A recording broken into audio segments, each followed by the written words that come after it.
Itoophiyaan lafa misoomaa qonnaa fi jireenyaaf mijatu haa qabaattu iyyuu malee sababoota adda addaatiin qabeenya ishee kanarraa hamma fayyadamuu qabdu fayyadamaa hin jirtu. Keessumayyuu lafni qonni irratti gaggeeffamuu malu bakkeewwan adda addaatti bakka kuusaa balfaa ta'ee fayyaa namootaa fi nageenya naannoo irratti dhiibbaa garaagaraa yoo geessisu arguun amaleeffatameera. Bulchiinsa magaalaa Shaggar kutaa magaalaa Galaanitti abbaan qabeenyaa mana barumsaa Kaaneenus obbo Tsaggaayee Wandaafraash magaalaa Galaanitti lafa mana barumsaa isaanii cina jiru kan yeroo dheeraaf bakka balfitti gatamu ta'ee fayyaa namootaa fi nageenya naannoo irratti dhiibbaa guddaa geessisaa ture misoomsuun kuduraa fi muduraa garaagaraa oomishaa jiru.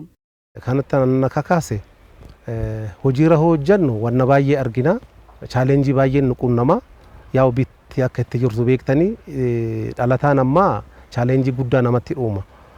Amma humna kooti maaliif ani naannoo kiyyatti duri soon baradhu rakkina guddaa jiraayu asii naannoo waqaaqii jennee deemnee baranna maaliif ijoollee irratti hojjechuun qabu jedhee too'een asitti hojjechaa jira. Dirqama ijoollee yaa'u chaalenjii jiruun baay'ee namatti wal fuutu amma humna kiyyaa nan hojjedha jedhee too'een asirratti hojjechaa jira. Jiraattonni naannichaa sababa kosii naannoo sanatti gatamaa tureen rakkoo fayyaa adda addaaf saaxilamaa turuurra darbuun bakkichi nageenyaaf illee sodaachisaa ture jedhan. Karaa kana ba'uu hin dandeessu. Isa karaa tuwee kan jedhamu jira gubbaa koolistoon kun silaa inni sun kutamaayyuu. Kanaafan obbo Tsaggeen wanni hojjechaa jiru maanni kasin jedhee eegumsa naannoo warri seektar eegumsa naannoo waan hojjete itti aanee hoo qonnaan bulaa naannoo kanaaf barumsa guddaa kenne namoonni asitti leenjii fudhachaa jiru namoonni biqiltuu adda addaa raabsee kennaa jira. Kanaaf jijjiirama guddaa waan naannoo kanaa hojjetu waan ta'eef kanaaf obbo Tsaggee maqaa keessanii akka galatamuun barbaada. Barsiisonni fi barattoonni mana barumsaa Kaaneenus gama isaaniitiin qonni naannoo sanatti gaggeeffamaa jiru hojii baruu fi barsiisuu qabatamaan akka gaggeessan taasisuu irra darbee gama diinagdeetiin deeggarsa akka taasisaafii jiru himan. Mana barumsaa kana keessatti abbaan qabeenya mana barumsaa kana obbo Tsaggaayeen barattootaafis ta'u barsiisotaaf akkasumallee hawaasa naannoo keessatti gahee olaanaa kan ba'aa jiranidha. Fakkeenyaaf naannoo kanatti akkuma mul'atu barattoonni barnoota qabatamaa saayinsii irratti barnoota qabatamaa akka argataniif kuduraa fi muduraalee hedduutu argama. Isallee barattoonni ilaalaa tuttuqaa kan baratanidha. Barsiisonni faayidaa hedduu argatu. Wantootni asii gahan ji'oota qaqqabaniin mara kan barsiisotaaf kenname kan barsiisonni itti fayyadamanidha jechuudha. Wanti gabaatti baasanii gurgurtaarra oolu osoo hin taane barsiisonni barattoota irraa barsiisaa akkasumallee faayidaa sana barsiisotni akka itti fayyadaman kan ta'aa jirudha jechuudha. Mooraan mana barumsaa kun faayidaan isaa inni guddaan barattoonni biqiltoonni akkamitti akka dhaabamanii kaasanii akkamitti akka guddatan akka iddoo jariitti baratanidha. Ammas immoo nu yeroo baay'ee kan nuti barannu yeroo duraanitti jechuudha.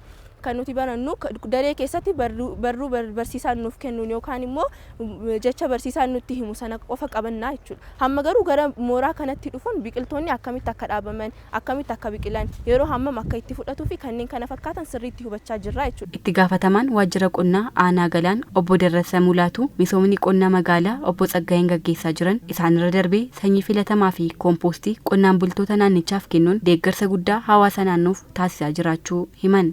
Deeggarsi gama isaaniitiin nu godhanis hin jiraa jechuudhaan tokko varmii kompoostii kana qonnaan bulaadhaaf akka fudhannu nuuf eeyyamanii jiranii jechuudhaan qonnaan bulaa saanduqa hojjechiisne muuxannoon kennamee fi akka hojjetu taasifame erga saanduqa hojjetaniin booda qonnaan bulaadhaaf jiraataa magaalaadhaaf haalli itti kennamaa jiru hin jiraa jechuudhaan kanaan alatti garuu fakkeenyaaf biqiltoota naannoo kana keessa jiran deeggarsa adda addaa nu godhachaa jiru jechuudhaan.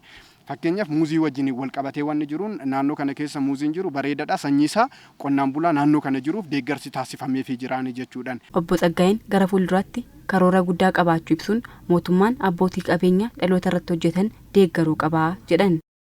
Karoora amma fuulduratti qabadhe karoora guddaa jira. Keejidha amma yuunivarsiitii bakka kanatti ijaaruudha. Diizaayin dhumee soil testiin hojjetamee dhumee jira. Mootummaan amma bakka hundatti mana barnoota irratti gargaarsa akkanaa godhee ijoolleen teenya itti barattee wanna guddaa onni godha. Manni barumsaa Kaaneenus yeroo ammaa oolmaa daa'imman irraa eegalee hamma kutaa 8ffaatti barattoota hedduu barsiisaa jira.